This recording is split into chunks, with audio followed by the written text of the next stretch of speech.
High প্রিয়া, কেমন আছো তুমি? জি আমি ভালো আছি। বাহ ভাবি, আপনার শাড়ির কালারটা কিন্তু অনেক সুন্দর, আপনাকে দারুণ মানিয়েছে। কি যে বলেন না ভাইয়া।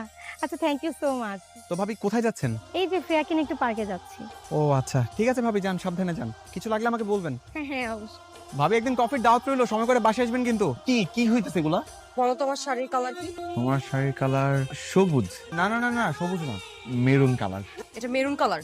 না না, এটা তো মেজেন্টা কালার। সারাদিন নিজের বউর সাথে ঘুরো, নিজের বউ কি রঙের শাড়ি পরছে সেটা বলতে পারো না, কিন্তু পাশের ভাবি কি রঙের শাড়ি পরছে, রংটা অনেক সুন্দর ভাবি সেটা বলতে পারো। তুমি সব কি বলতেছো?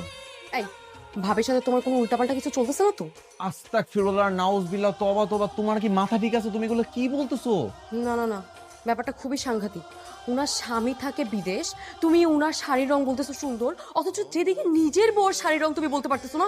ব্যাপারটা তো আমার খুব গোলমেলে পাকে যাচ্ছে। বাবু বাবু বাবু, শোনো শোনো বউ, আমার না আসলে শাড়ির কালার মনে থাকে না, একটু বোঝো।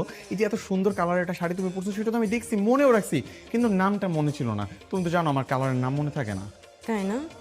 তুই শাড়ির কালার চিনিস না, আজকে সারাদিন তুই শাড়ির কালার শিখবি। বস প্রিয়া মামুনি, তুমি যদি আমার প্রশ্নের কিছু উত্তর দাও তাহলে ওই যে টেডি বিয়ারটা দেখছো এটা আমি তোমাকে দিয়ে দিব। আচ্ছা, আর তোমার রাফি আঙ্কেল কি তোমাদের বাসায় যায়? হ্যাঁ যাই তো। বাসায় গিয়ে কি করে? আম্মুর সাথে গল্প করে। তুমি সত্যি বলছো তো? বাবুরা কি মিথ্যে কথা বলে? প্রিয়া, এই যে এই টেডি বিয়ারটা এখন তোমার, নাও। হ্যালো, হ্যাঁ বলো। তুমি কি পাশের ফ্ল্যাটের ভাবির বাসায় যাও? কোন ভাবি? তুমি কতগুলো ভাবিকে চেনো যে তুমি চিনতেই পারছো না পাশের পাশের ভাবিকে?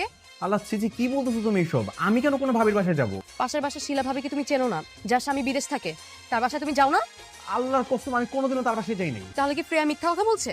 না না আমি তো মিথ্যে কথা বলি না। ও আচ্ছা আচ্ছা, আমার মনে পড়ছে। এই যে, তোমার মনে আছে ভাবি যেদিন প্রথম এই বাসায় এসে উঠলো, তখন আমরা পরিচিত হতে তার বাসায় গেলাম, তুমি তো আমার সাথেই ছিলা।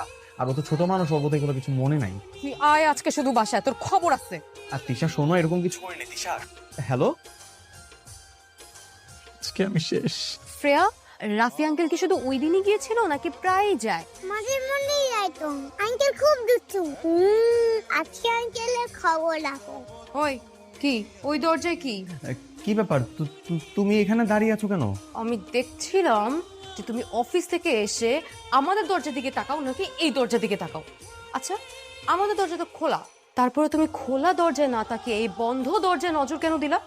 এই দরজার প্রতি তোমার এত ইন্টারেস্ট কেন সেটা বলো। নো ইন্টারেস্ট, কোনো ইন্টারেস্ট আমার নাই। মানে সাবকনশিয়াস মাইন্ডে ভুলেই দরজাটার দিকে শুধুমাত্র তাকিয়েছিলাম, বুঝছো? কোনো নজর কিন্তু আমি দিই নাই। সাবকনশিয়াস মাইন্ড না, তুই আমাকে বুঝাস। আজকে তোর হালুয়া টাইপ করতেছি, বাসায় আয়।